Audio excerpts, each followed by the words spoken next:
raised Catholic, and so I was gone from the church for about 4 years. Hardest 4 years of my life.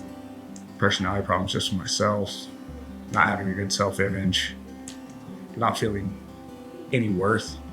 And then visited Emerald Fellowship for the first time and just felt like home.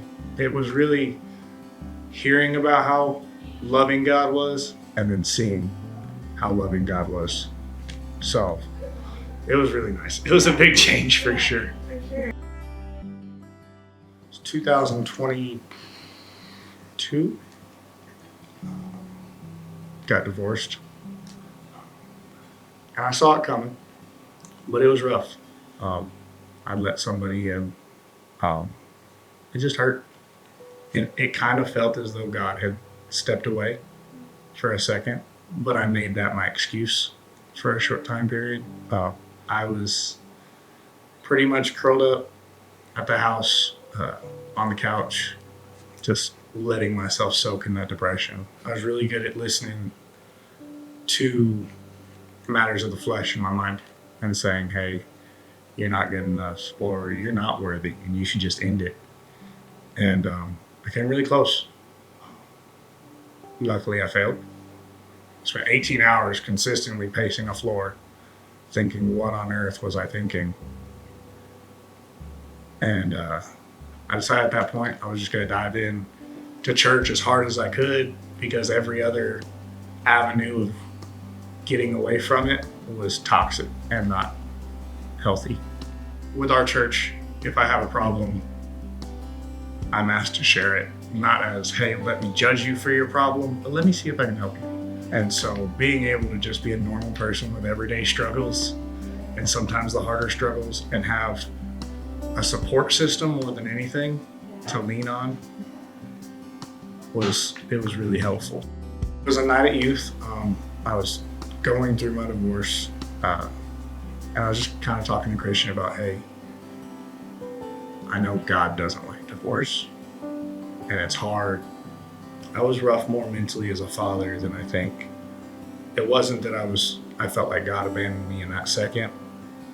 I just needed to understand how God felt about what I was going through, because I knew that there was something said about it. And Christian just kind of, explained to me like, hey, he doesn't hate you for going through a divorce. He doesn't hate you for doing anything like that. He hates it for your heart. He hates it for your daughter's heart. And he knows that it's going to cause pain, whether you want to admit it or you don't. And so, we just kind of sat back there by the drum booth for about 10 minutes and talked. It got me through my day. This past November, found out my dad was in the hospital with cirrhosis. And my dad was never in the picture. I mean, he was always kind of on and off. So I had a lot of resentment towards that. And then I remember one day thinking, and I had this weird feeling that I needed to pray for my dad and forgive him. And that was the first time I cried at church, and I couldn't stand during worship. I was just broken down because I felt like this burden had been lifted off my shoulders that I was carrying, but I didn't need to. They called me from Lubbock, said, hey, if you want to say bye to your dad, this is giving you a chance, because he's probably not going to make it.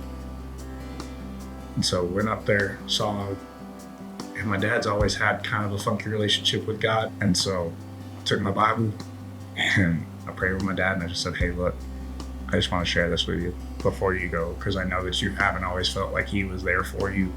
You haven't lived the easiest life. So I prayed with my dad, and I just told him I loved him. He said, son, I know my God.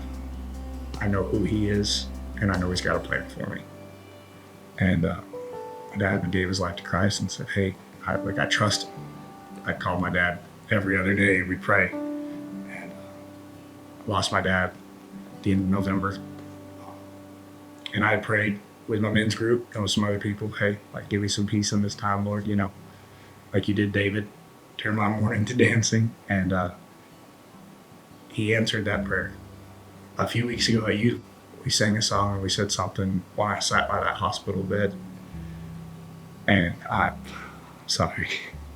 I broke down. And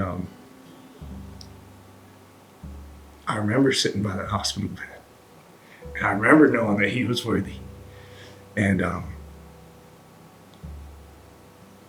he loved my dad, even though my dad wasn't the greatest human being on the face of the earth, by any means.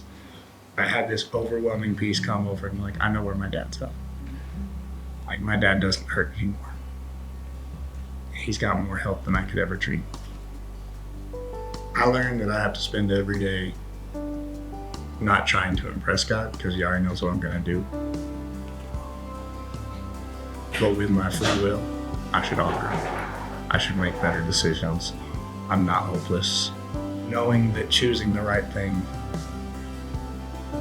won't always get me what I want physically, but I know the promises that God made to, if I obey his word and I'm obedient and I'm thankful, man, it's just a better life living that way.